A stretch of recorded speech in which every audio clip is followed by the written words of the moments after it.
আজকে একটি হেলদি নাস্তা নিয়ে চলে এসেছি, বা হেলদি টিফিন বলতে পারো। নাস্তাটা অনেক হেলদি আর বাচ্চারা অনেক মজা করে খাবে। এই নাস্তাটি বানাতে গেলে কোনো রকম মাখামাখি বা বেলাবেলি ঝামেলা নেই। ঘরে থাকা কিছু উপকরণ দিয়ে এই হেলদি টিফিনটা বানিয়ে নিতে পারবে। অনেক রকম বাচ্চারা আছে যেরকম সবজি খেতে পছন্দ করে না, তাদের যদি এইভাবে নাস্তা বানিয়ে দিই তারা অনেক মজা করে খেয়ে নেবে। চলো বন্ধুরা, আজকের এই নাস্তার রেসিপিটি দেখে নিই। তার জন্য লাগছে এখানে কিছু সবজি। তোমরা তোমাদের পছন্দ মতো কিছু সবজি দিয়ে দিতে পারো। তো এখানে আমি একটা পেঁয়াজ নিয়েছি, আর 2 থেকে 3টে হবে বিনস, আর গাজর নিয়েছি একটা ছোট করে, আর দিয়ে দিচ্ছি কিছুটা ধনেপাতা। তো এইভাবে যদি কেটে নিই মিহি হয়ে যাবে। তোমরা চাইলে এটা চাকুতে বা বটিতেও কেটে নিতে পারো। তো এইভাবে আমি একটু মিহি করে চপিং করে নিতে হবে। এই সবজিগুলো মিহি করে কেটে নিলে বাচ্চাদের মুখে লাগবে না, আর খেতেও বেশ ভালো লাগবে। তোমরা তোমাদের পছন্দ মতো এখানে ফুলকপি, ক্যাপসিকাম আরও পছন্দ মতো কিছু সবজি দিতে পারো। তো আমার হাতের কাছে সামান্য কটা সবজি ছিল, এই 2-3টে সবজি দিয়ে আমি তৈরি করে নিচ্ছি। তো এখানে দেখো খুব সুন্দরভাবে মিহি করে কাটা হয়ে গেছে। তো প্রথমে এবার লাগছে একটা মিক্সিং বাউল নিয়েছি, তার মধ্যে আমি নিয়ে নিচ্ছি আটা বা ময়দা যে কোনো একটা নিলেই হবে, বা মিশিয়েও তোমরা করতে পারো। তো এখানে আমি একটা দিয়ে দিচ্ছি ডিম, 1.5 কাপ মতো আটা নিয়েছি, আর একটা ডিম দিয়ে দিলাম। আর এখানে দেখো ওই যে সবজিগুলো কাটা ছিল সেগুলো আমি দিয়ে দিচ্ছি।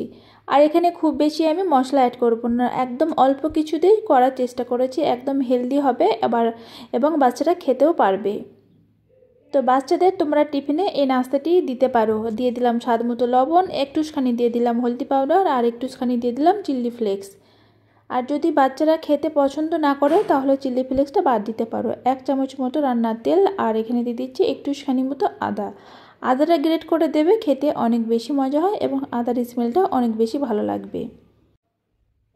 তো সব কিছুকে খুব সুন্দরভাবে মিশিয়ে একটা পাতলা ব্যাটার তৈরি করে নেব। এই নাস্তাটি বানাতে গেলে খুব বেশি সময় লাগবে না, মাত্র 10 মিনিটই বানিয়ে নিতে পারবে। অনেক সময় দেখা যায় বাচ্চারা সবজি খেতে পছন্দ করে না। আমরা চাইলে একটু একটু করে এইভাবে সবজি খাওয়াতে পারি।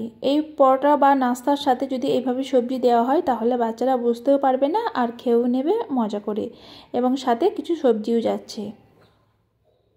তো এখানে অল্প অল্প পানি দিয়ে একটা সুন্দর ব্যাটার তৈরি করে নেব।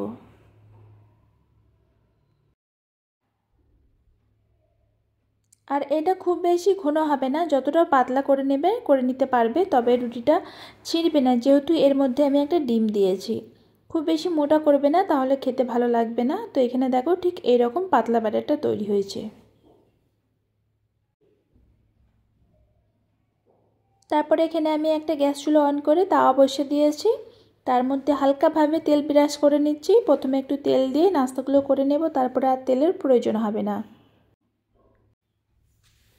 তোমরা চাইলে তেল ছাড়াই নাস্তাটা বানাতে পারো, তবে আমি একটু তেল দিয়ে দিলাম। একটু তেল দিলে বাচ্চারা খেতে আরও বেশি পছন্দ করবে।